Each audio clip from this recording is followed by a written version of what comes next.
삼성한테는 굉장히 좋은 기회가 왔다라고 생각이 되죠. 경기 침체는 옵니다. 경제 위기 와요. 근데 이게 지금 당장 올 거냐에 대해서 우리가 걱정할 필요가 있는 거죠.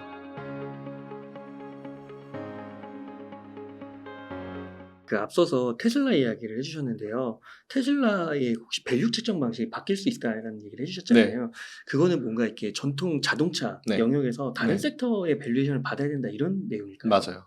그러니까 이게 지금은 자동차 판매 대수 뭐 이제 그런 걸로만 이제 평가를 해가지고 이제 생각을 하고 있는데 모르겠어요. 이걸 어떻게 일론 머스크가 엮어갈 수 있을지 모르겠지만 일단은 당분간 테슬라라고 하는 기업은 그냥 차만 판매하는 기업으로 지금 돼 있잖아요. 네. 근데 최근에 매출 구조가 조금 이제 다양해지고 있죠. 오. 슈퍼차저를 이제 다른 기업들도 이용을 할 수 있게 살짝 오픈을 하고 있죠. 사실 다른 기업들 입장에서는 테슬라처럼 이렇게 빠르게 인프라 구성을 하기가 어렵다라고 생각을 한 거고, 그리고 결국은 그래서 테슬라한테 요청했고, 테슬라는 나쁠 게 없죠. 그렇기 때문에 지금 오히려 슈퍼차저 쪽으로도 조금 이제 매출 구조가 좀 나올 수 있을 거다라고 좀 보고 있어서. 근데 지금 아직까지는 슈퍼차저에 대한 매출은 되게 미비해요. 뭐 몇 프로 되지도 않아요. 근데 뭔가 새로운 매출 구조가 나오고 있다는 부분, 이 부분이 조금 의미가 좀 있을 것 같아서 앞으로 또 테슬라가 어떤 식으로 매출 구조를 만들어야 될지가 좀 관건이긴 합니다. 그러면은 그래도 아까 스페이스X 얘기를 해주셨잖아요. 약간 뭔가 그 테슬라는 뭐 AI 도적 컴퓨터도 지난 출연해서 한번 얘기해 주셨고 그런 쪽으로도 네. 밸류를 받아야 될 필요성도 있다고 보세요. 근데 지금 당장은 접점고리가 나오진 않는 것 같아요. 아. 당장은 뭔가 접점을 만들어내지는 못하고 있는데 결국은 일론 머스크가 지난번에 얘기했던 거는 그런 얘기를 한 적이 있어요. 로봇택시. 테슬라의 자동차를 택시화시키고 그 택시를 현재 지금 만들고 있는 로봇과 연결시켜서 로봇택시를 만든다. 네, 이쪽으로 연결을 시키고 있거든요. 결국은 되면은 매출이 큰 건가요? 로봇 관련주는 지금 보면 우리 삼성도 마찬가지고 되게 많이 투자를 하고 있잖아요. 그러니까 새로운 먹거리로 사실 로봇 관련주들이 되게 최근에 선택을 좀 많이 받고 있는 것 같아요.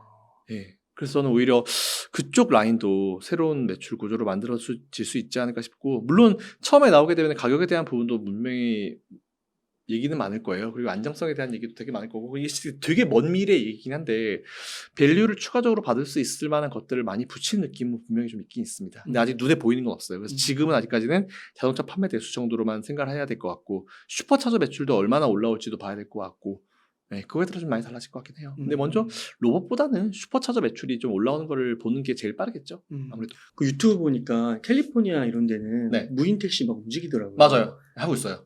그 시범 가동을 하고 있는 거네요. 근데 뭐 지역별로 이제 하고 있긴 한데 결국은 나중에 자율주행으로 가야 되는 부분이잖아요. 근데 아직까지는 조금 스텝이 좀 남은 느낌이 좀 있긴 있는데, 그것도 사실 이제 지금 뭐 시간대가 제한이 되어 있거나 아니면 뭐 이제 유료 전환에 대한 부분이 조금 문제가 아직 있어서 뭔가 아직 확 오픈이 된 느낌은 아니더라고요. 그것도 차차 해결이 될 문제라고 보고 있긴 있어요. 근데 단기간 해결될 문제는 아니고. 그래서 보니까 엔비디아 같은 경우는 바닥 대비해서 진짜 한 4-5배 쫙 오르는데 테슬라는 100불까지 떨어졌다가 한 200불 초반, 200, 한 30-40불 선에서 이제 멈췄더라고요. 그러니까 그게 아까 말씀하신 대로 약간 테슬라는 아직은 접점고리가 이렇게 꽉 연결된 것 같은 느낌을 못 받으니까 시간이 좀 필요하다. 시간 좀 필요한 기업인 것 같아요, 제가 봤을 때는.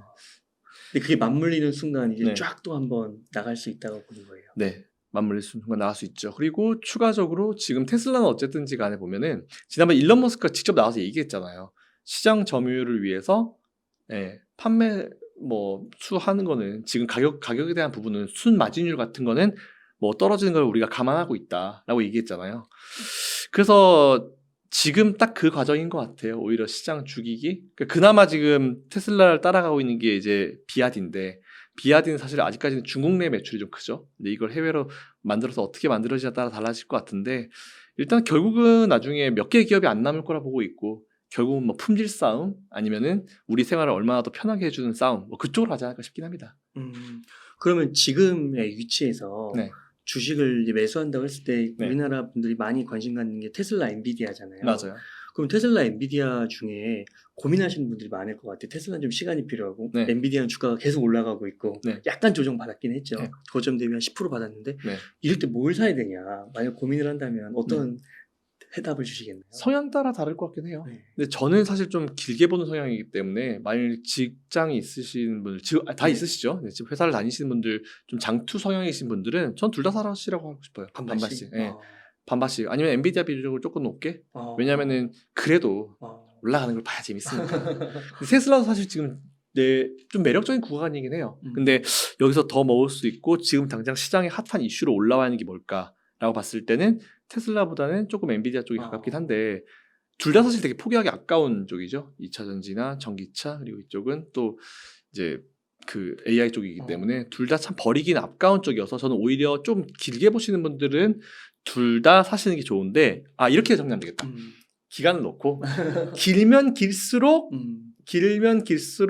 테슬라의 비중을 뭐 5대5 맥스를 5대5로 보죠. 네, 맥스를 정말 많이 길게 봤자 5대5로 보시고 이 투자 기간이 짧으면 짧을수록 엔비디아 비중을 좀 올려가시는 방향으로 쭉. 그렇다고 이제 이게 테슬라 제로, 엔비디아 100 이건 아니고요. 저는 뭐 제일 좋은 거는 테슬라 한 30%는 하셨으면 좋겠어요. 30%요? 30%. 30%. 30%. 딱 두 개만 매수한다라고 난 두 개만 매수한 돈이 있어. 이것만 할 거야라고 생각하시는 분들의 전제하에 이쪽 맨 밑은 테슬라 30%, 엔비디아 70%. 그리고 이쪽은 5대5. 이 정도로. 근데 엔비디아는 그렇게 많이 올랐는데도 거품은 아니에요? 엔비디아요? 거품이라는 거는 결국은 또 증거사 애널리스트들에 대해서 만들어지는 거죠. 그러니까 저는 결국은 이 거품이라는 단어를, 버블이라는 단어를 누가 쓸까라고 가만히 보면은 첫 번째로 뭐 증권사 애널리스트들 중에 뭔가 더 빠지기를 원하는 애들이거나 아니면 뭐 자기들이 못 샀으니까 버블이라는 소리 하겠죠. 사실은 내가 충분히 가지고 있는데 버블이라는 얘기를 할까요? 그죠? 그걸 갖다 버블이라고 이렇게 딱 지정을 해버리잖아요. 그럴 수도 있겠네요. 네, 버블이라고 딱 지정을 해버리잖아요. 그래서 저는 그것도 되게 가끔 가다 보면 되게 좀 어이없다는 생각을 좀 되게 많이 해요. 그래서 저는 오히려 엔비디아는 아까 우리 2000년대 에코프로 얘기 때도 말씀드렸지만 똑같아요. 과연 AI가 죽을까? AI 테마가 죽을까? 라는 그런 생각을 하고 있고 어쨌든지 보면은 지금도 엔비디아는 H100 같은 GPU들이 없어서 못 팔아요. 그리고 최근에 뭐 사우디라든지 해외에서 많은 국가들이 오히려 이걸 사재기를 하고 있는 많이 확보를 하려고 하는 상황이고 이번 젠슨 황이 나와서 얘기했잖아요. 우리 지금 H100이나 기본 GPU 같은 경우는 현재보다 생산을 한 4배 정도 늘리겠다. 그러고 이제 4배 정도 늘리겠다 했을 때 사실 제일 놀란 게 제가 봤을 때 TSMC죠. 왜? TSMC는 이제 공장 증설이 안 되고 있어서 엔비디아 그렇게 해달라고 해도 그걸 다 만들어내지 못할 텐데 삼성한테 가는 거예요. 그렇죠. 이미 삼성 쪽으로 많이 가고 있어요. 삼성이 수요를 따라잡았잖아요, 최근에. 그래서 저는 오히려 최근에 보면은 퀄컴이라든지 AMD나 뭐 최근에 삼성을 떠났던 기업들이 삼성이 수율이 올라오니까 관심을 좀 많이 하고 있는 것 같고 엔비디아가 TSMC와 아무리 관계가 좋다 하더라도 솔직히 엔비디아도 장사를 해야 되는데 못 주면 안 되잖아요. 그럼 이제 애플 보세요, 지금. 애플 같은 경우도 그냥 잘하는 기업한테 주면 되는데 딱 이상한 기업 줬다가 이제 부품이 안 오니까 생산 자체를 많이 못하는 상황이 발생을 하잖아요. 엔비디아는 그런 상황 발생하진 않아야죠.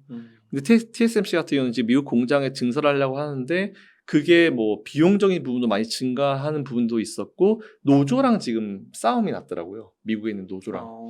그래서 TSMC 입장에서는 대만에서 좀 숙련된 노동자를 데리고 와가지고 좀 빨리 하고 싶은데 미국에 있는 노동자들은 말이 되냐 그게. 아니 니들 우리나라에다가 공장 증설한 이유가 뭔데? IRA에 따라서 우리나라에다가 이 많은 일자리를 주려고 하는 거 아니냐. 근데 왜 니네 나라 사람들 데리고 오냐.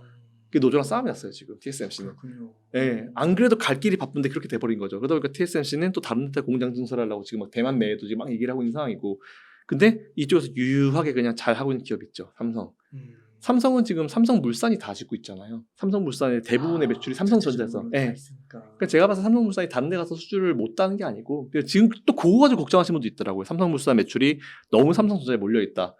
제가 봤을 때 그것보다는 오히려 전사적으로 밀어주는 그런 느낌이 있어서 삼성은 지금 가격이 올라가지만 삼성물산이 맡아서 계속 공장을 잘 증설하고 있고, 근데 TSMC는 공장 증설로 1년이 늦어질 것 같다라고 이미 얘기를 했어요. CEO가 나와서. 그런 상황에서 젠슨 황 엔비디아 CEO 나와가지고 우리 4배로 생산 늘리겠다 라고 하면은 TSMC는 그만큼을 못 뽑는데 4배 늘리겠다라고 하면은 그거 어디 가겠어요? 2위. 그죠? 만일 근데 삼성이 수율이 그렇게 안 나왔으면은 못하죠. 삼성이 수율이 나와버리니까. 나머지 기업들은 3위권 기업들부터는 안 나오잖아요. 그렇죠. 그러니까 이제 삼성한테는 굉장히 좋은 기회가 왔다라고 생각이 되죠. 제가 봤을 때는 여기서 만약 품질까지 좋아버리고 수율까지 더 잘 나와버리게 되면은 이게 TSMC 입장에서 좀 답답한 상황이 발생하는 거죠.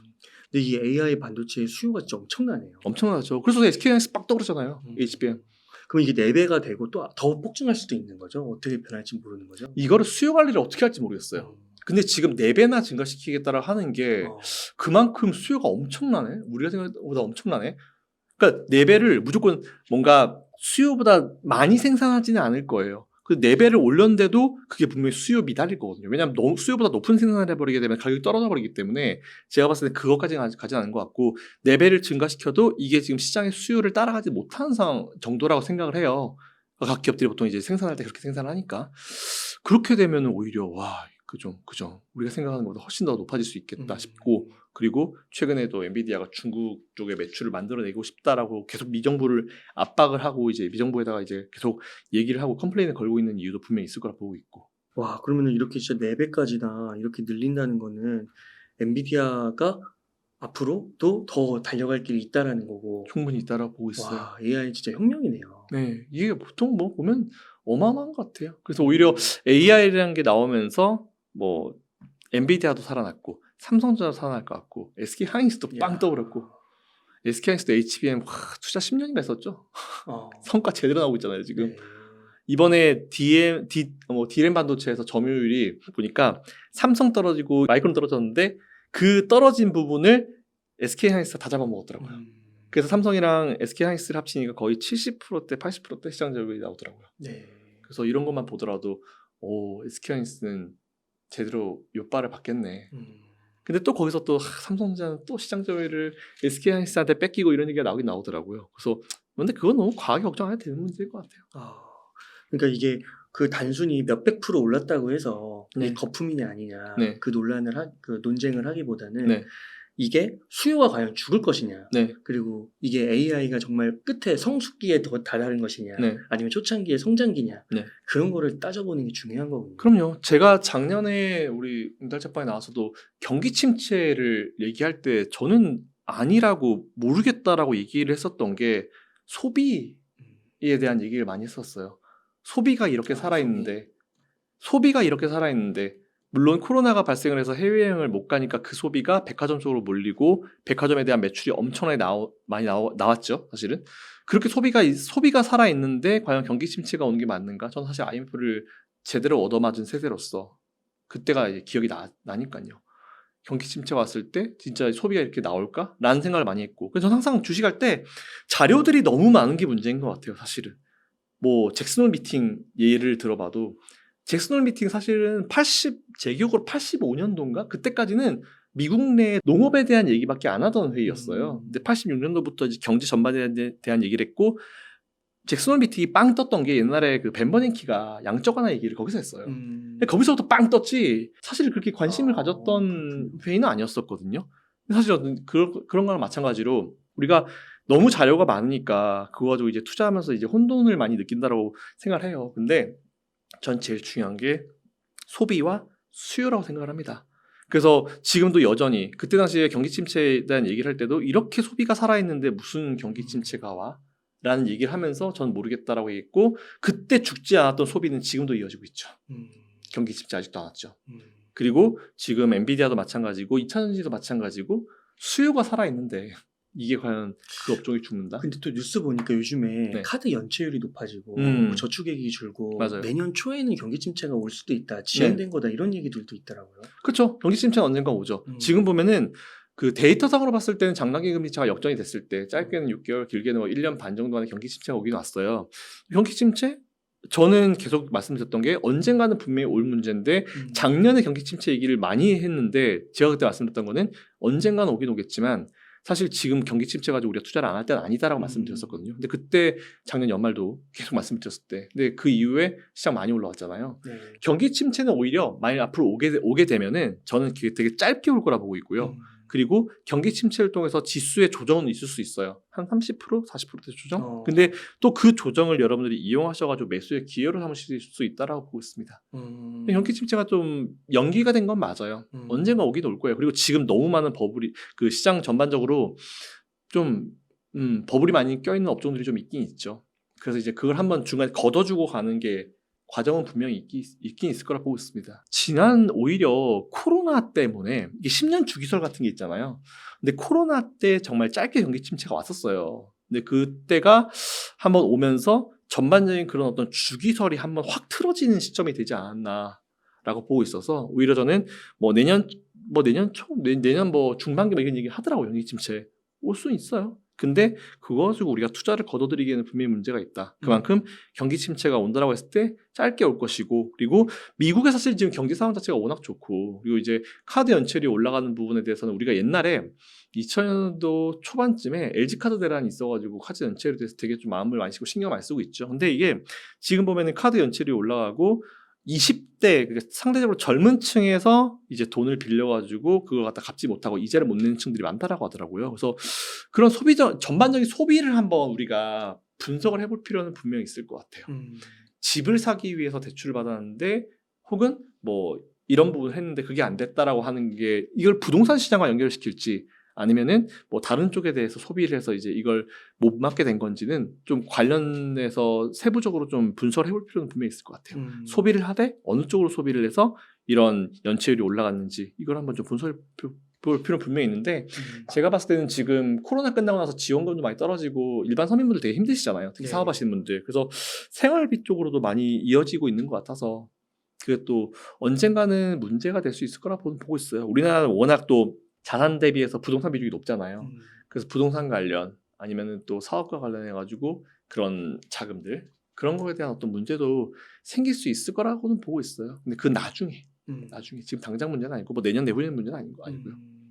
그런 거 너무 생각하면은 투자의 기회를 놓칠 수도 있는 것 같아요. 맞아요. 그래서 이게 언젠가 올 만한 경기 침체, 언젠가 오는 그런 경제 위기 때문에 우리가 투자의 기회를 놓치면 안 된다고 봐요. 그래서 지금은 저는 항상 말씀드리지만 경기 침체는 옵니다. 경제 위기 와요. 근데 이게 지금 당장 올 거냐에 대해서 우리가 걱정할 필요가 있는 거죠. 예전에 막 그런 거 있잖아요. 막 지구가 멸망한다. 몇 월 며칠 멸망한다. 이래가지고 막 아무것도 안 했잖아요. 전 재산 다 탕진해버리고. 근데 안 왔잖아요. 그러니까 저는 이게 너무 좀 과한 이제 비유긴 한데 언제 올지도 모르는 미래를 때문에 당장 내 포트폴리오에 문제가 생기지 않았으면 좋겠다는 그런 생각을 가지고 있습니다.